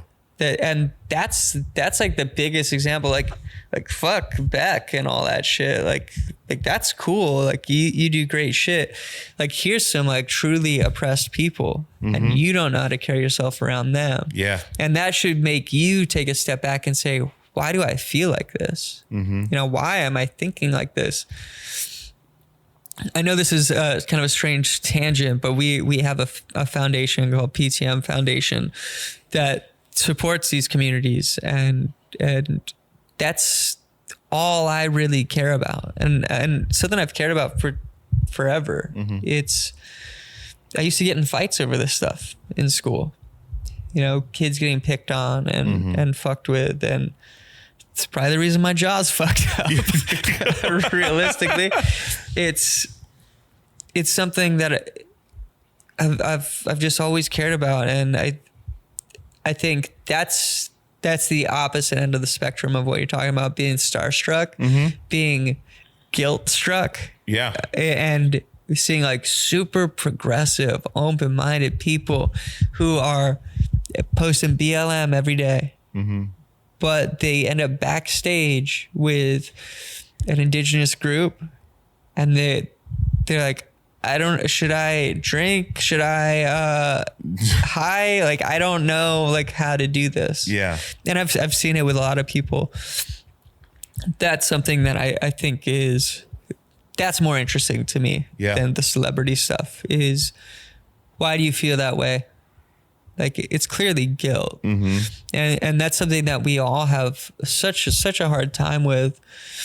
And I guess this does come back around somewhat to the culture, like that. It's kind of music culture is like it's been toxic for so long, and it's finally opening up, and we're finally realizing like, oh, you can't do that. Like you shouldn't do that. And I think a lot of people are afraid to acknowledge that we all fuck up. Like we've all fucked up. Like we fucked up with like photos. Like we've done photos that we shouldn't have taken, and it's just something like you got to learn and grow, and I think acknowledging past and acknowledging like history and trauma is a really important piece of music. I mean, that's a lot of what music is about. Like it feeds it. Yeah, it's those traumas like that makes your music. Like every bit of that. Like don't do that to somebody else. Like don't give somebody else that trauma that you had. You know, try and be better than that. Dude, we're lucky. Like just being from where we come from and seeing the things we've seen, but being, I mean, exposed to enough, but and seemingly coming out at the other end, at least where we're at, on a pretty good spot. I mean, I grew up on Petersburg Island. So we had the Tlingit tribe down there. And we used to have every quarter in school, we had a celebration where they came out in full dress. We ate food they brought in, like basically exposing all the kids to that culture. And I loved it. It was one of my favorite times. Every quarter we had a party, right? And we'd go to the gym at the school and they do all the dancing. And it was just this like you just had this feeling, like this fire, like it was primal, right? Like it was real shit that you weren't exposed to at all. Like you had a few kids on the island that were Alaska Native, but other than that, there wasn't a lot of diversity. There wasn't a lot of people. There's 3,000 people on the island. Did they have stuff like that? Did you go to like elementary, Willow Elementary, or I went to Snowshoe, and we did a little bit. It was mainly in the smaller places, okay. like Healy, outside of Denali, and in Cooper Landing. Okay, but I mean, we learned about a little bit of it in school. Yeah, I don't know how much I picked up. My memory is so fucked. Yeah. But I don't know how much of it I picked up in school or outside of school. Mm-hmm. But I do specifically remember learning about all the cultures of Alaska. Yeah. In third grade in Cooper Landing. So great to have that. Dude, it's super important. It would help everybody in understanding. I mean, just the reason we do this anyway is because our band has always, and my parents have always been, I mean, we're a fuck the system family. Like if we don't fuck around. And just growing up and seeing the way those traumas affected people, seeing the way boarding schools affected grandparents, like to understand that true history of where we're from, we're not that far removed. We stole land, we exploited the resources, we captured resources, we stole. Like it's a lot of theft, and it's something that it's been going on forever. I mean, it was happening in Africa, in the Congo, with King Leopold, and it's same tactics. That's what's scary. Like when I watch this stuff, like if you read any history of these types of situations, like what's happening downtown Portland, it becomes a lot clearer what you're looking at, and we're all shut off to it because we don't want to admit that we're living on somebody else's land. It's a really difficult subject, and it's weird because the people that respond negatively to it, to me, like I know what their profile looks like already. Like as soon as I get a negative comment, I click on their profile. Usually it's private, but I'll friend them so I can have a conversation. And it's almost always like enjoying the spoils. Like it's floating rivers, fishing, hunting, living on the land. And that's cool. That's great. Like my goal would be, you should learn from people who actually come from here. Like indigenous knowledge. I'm sure we talked about it before, but it's the, like celebrities get all gung ho on this tree planting mission. Where does gung ho come from? Did I just fuck up? No, I don't know. That's a good question. I think I said it today because somebody said it the other day, and I was like, gung-ho. Where does that come from? I would like to know. We'll look that up afterwards. Yeah, because we'll look it up and then delete it from this. Yeah, because it's probably not good. Celebrities go all in on this tree planting idea, this idea of, oh, well, I'm going to plant 1 million trees. Elon Musk, I'm going to plant 1 million trees. And as touring bands, we travel by these tree farms. We see it. It's just rows and rows of, it's ghost town. Yeah. Like, there's nothing there. If you look down it, you can see all the clear lines. It's like driving past like a overpass with the fence. Like it's all just like clear. Yeah. No deer, no birds, no food, nothing. And that's where indigenous knowledge comes in. It's actually rewilding areas. That's more important than just the trees. You have to rewild the areas. That's a term I've never heard before. Yeah, rewilding. I didn't even think of that. Yeah, it's important everywhere. I mean, that's just looking at where we live. I was like, I'm just gonna plant trees in the backyard. Why would I not rewild the backyard? I don't need a lawn. Yeah. Like I would rather see like nature and what it's supposed to be. But that's something when people talk about musicians shouldn't have political opinions and shouldn't talk about this stuff. Look at our band just as an example. We grew up so poor and so close to that. Like we get to travel, we get to see those tree farms. We get to see those areas that have been logged to death. Yeah. We get to see all of it. We experience the floor in the poorest area of your poorest neighborhood, the venue in the poorest area of your poorest neighborhoods, to straight up billionaires. I've hung out with billionaires. Have you hung out with billionaires? Not once. Probably fucking not. We actually experience every single group across the board, from the poorest to the wealthiest. We have that experience, an experience that the wealthiest don't have. The wealthiest don't hang out with the poorest. You know, this is why you see so many artists wrapped up in social issues, because we experience it. And we don't have the negative experience. We get positive. Like so you really do have to be open to it. Yeah. You really do have to be open to understanding that people live different than me. Again, it goes back to that was fun when we were looking for that $1 for those Whoppers. Yep. Like that was cool, right? Yeah. That fucking sucked is the attitude of out of sight, out of mind. Yeah. I don't even want to imagine that people experience that. I got to experience that and it'd be fun. Imagine if that's like your everyday. Yeah. Like it doesn't go beyond that. That was Every Flint, day Michigan. Is finding $1 for Whoppers to feed. Yeah, that was Flint, Michigan completely. Like that's what it looked like. Like there were people living on the street like wanting that too. Yeah. I mean, we've been there. We've been homeless. We've done all of that.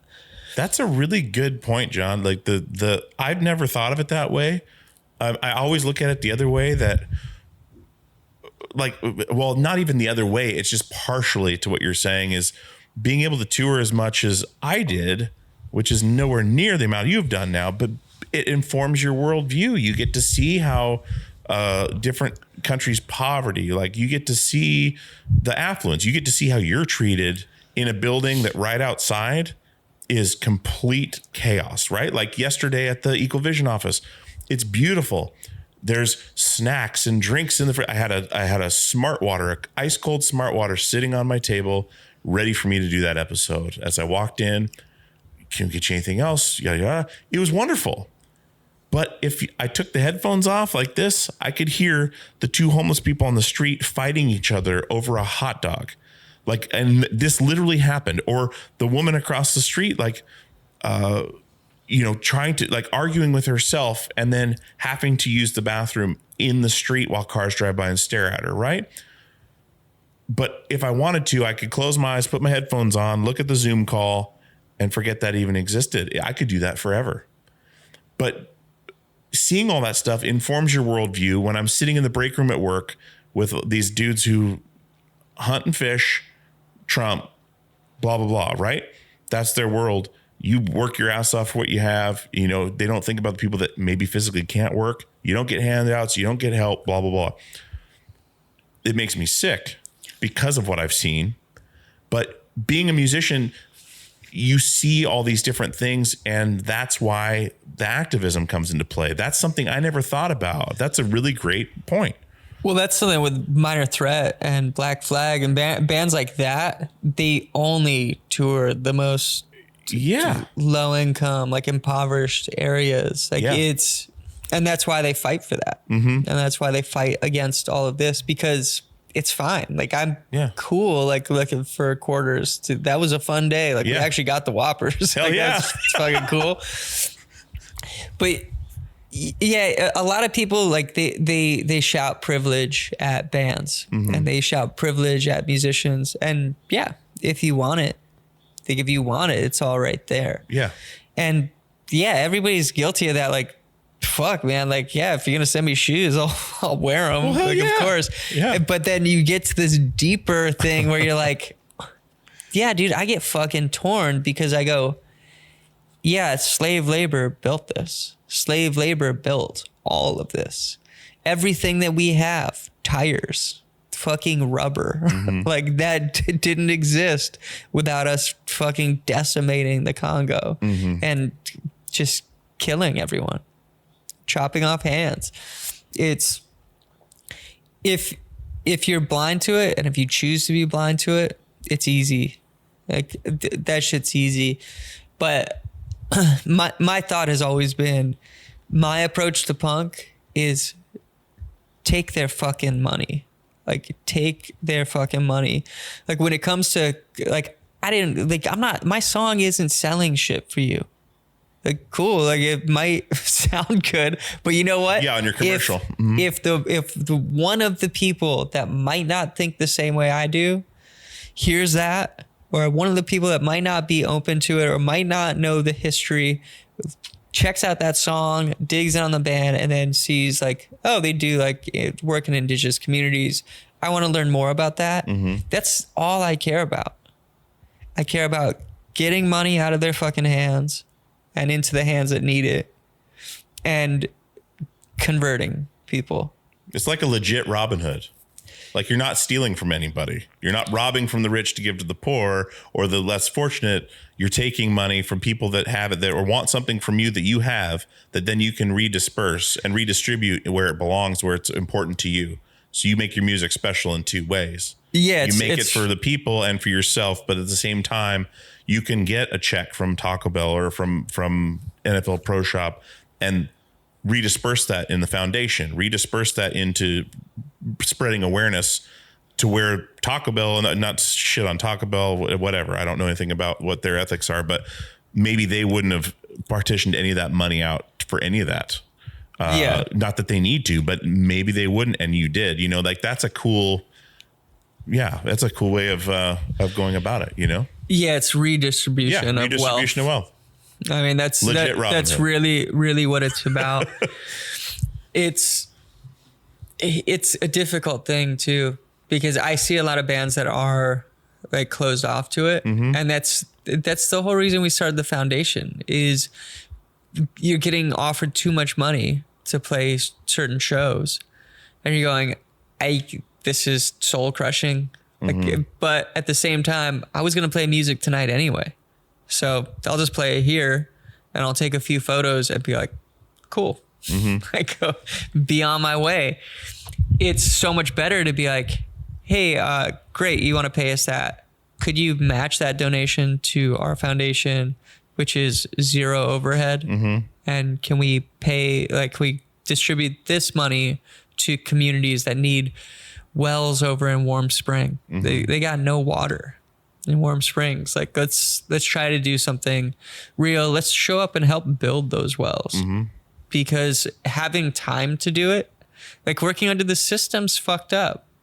I mean, it all goes back to the like lazy natives, lazy Mexicans. Like everything's lazy, except when it benefits you. Exactly. Like you see, like the King Leopold and like their crew getting carried around in fucking baskets through the jungle, and then coming back to tell Belgium, you know, tell the queen tell the king, tell the queen, like, oh, the lazy natives, like they're helping us, but we need more of them. Yeah. It's pretty fucking gross because that's how we should be living. We shouldn't be in this endless rat race to try and make money for the person above us.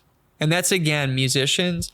Like, we're doing something that's fully built on something that you spin out of thin air.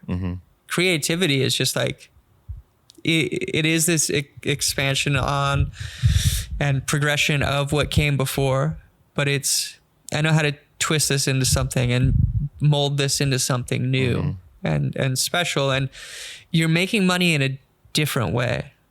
And if you're looking at ethics, like I think a lot of it comes down to the amount of travel, the amount of like our footprint is pretty big because we travel so much. But when people cry out privilege, they're not fully understanding how you make your money. Like, you make your money on this thing that just came to you. Like, it's just, you're sitting in a fucking room and you just went, oh, I think I'll record that. Yeah. And I guess people liked it. So it made money. You know, I don't think people should have as much money as they have. There's just a point where it's too much. Yeah. Like, all I cared about was, I want to get the band to a point where everybody in the band can buy a house. Cool. Done. Yeah. Like, we fucking did it. Yeah. And that's all you really care about. Crazy. It's not, I want to get the band to where everybody can buy a fucking mansion. Everybody can have a swimming pool. Everybody can have, like, it's not really about that. Like, we were fucking homeless forever. And we worked to a point where we can go home to our actual homes. Yeah. And we get to have some of that, the thing that all of you have. Everybody has. Unless you're homeless, like, you have this thing that we've been working for 20 years to get. It's, again, like, it just depends on which world you live in. Like, you can float between both. Yeah. But take a look. You don't need to live there. You don't need to live in the world where, thank you for the smart water. Thank you for, like, everything. We work in those studios where they're, what do you need for lunch? We got menus. Here's 20 fucking menus you can look at. T-bone steak. And you'll go, that's exactly how you live too. Yeah. You go, yep, I want a taste of this. I will take it. What is the nicest restaurant? And you do a lot of that. And it just, over time, you develop these relationships if you're open to it, and you meet people like Roy Choi, who are doing really, like, Chef Roy Choi, who's doing, like, really amazing things in low-income communities, you know, impoverished areas. Like, I'm gonna build a restaurant in Watts. I'm gonna give people their first jobs they've ever had, and I'm gonna give them training. And that's like the reality is, like, that's who I want to hang with. I don't care about the people that are snapping at their secretary to come in and, you know, they want everything brought to them. You know, it needs to be a certain temperature, like, all that stuff. Like, I just don't really fuck with that. Like, I don't care. It's not worth the time. Like, I don't care who you are, like, how much money you have. None of that really matters. Like, what celebrity you are. It really is just about, like, human to human experience. I like you, I don't. Yeah. It's like what we're doing right now. I mean, it's just,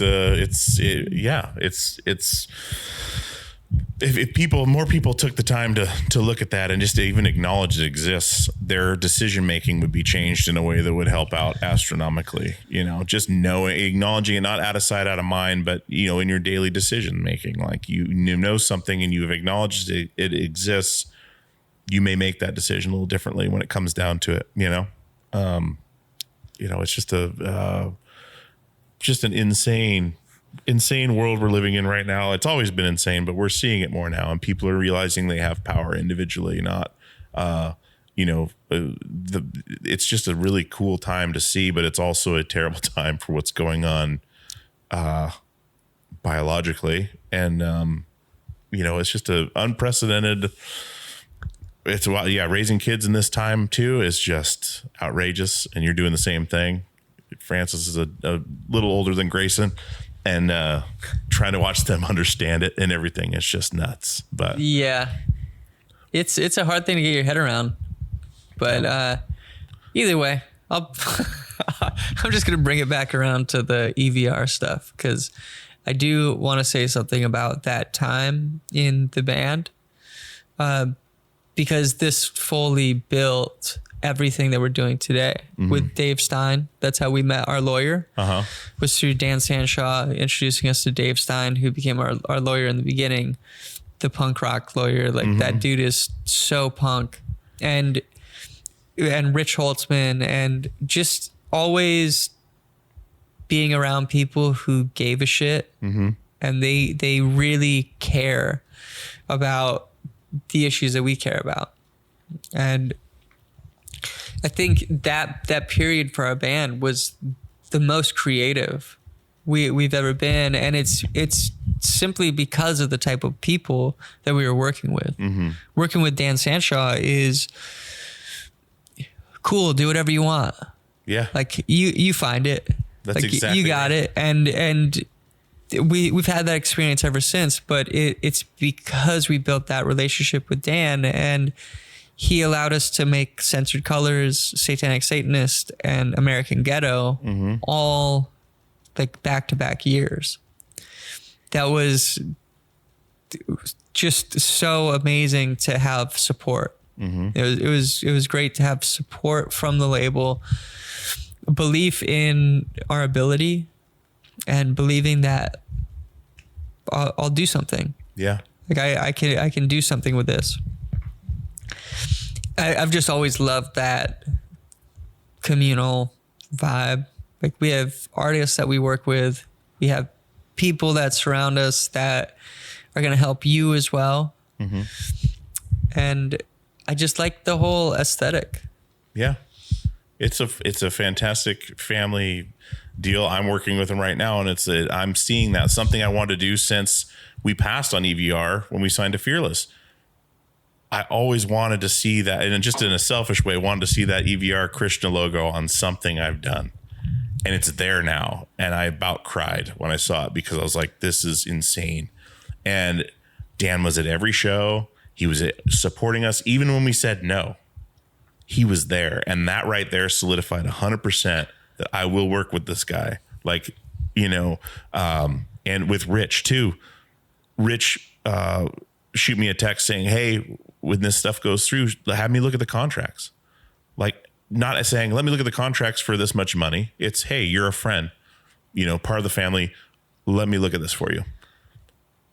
Fucking fantastic. It's so rare to find people like that, and to be so lucky to have had both, is crazy. And, yeah, I mean, the fact we've been friends this long, like, we're just sitting here chatting in the house. Like, it's just such a blessing to have such great people, and friendships that have lasted 20 plus years, right? Like, who has that anymore?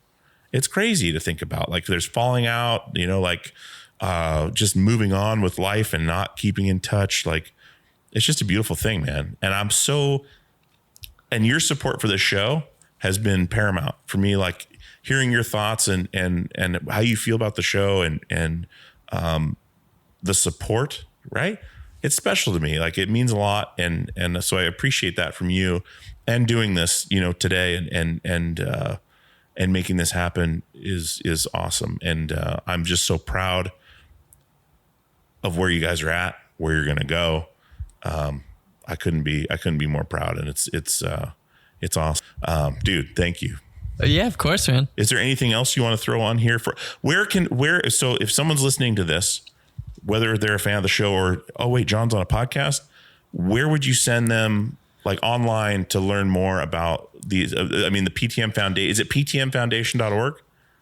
Yeah, I don't know. Okay. Is there like a website that maybe inspired you to start researching more into this stuff that you would say, here's a starting off point? Well, PTM Foundation just launched. So you can go there to learn more about what we're doing.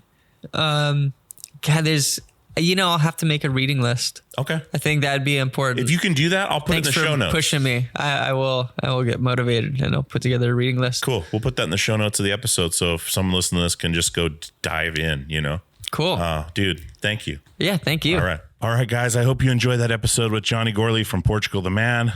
One of my good friends for so long. Everybody in that band is just fantastic people. The whole family they have built are fantastic people.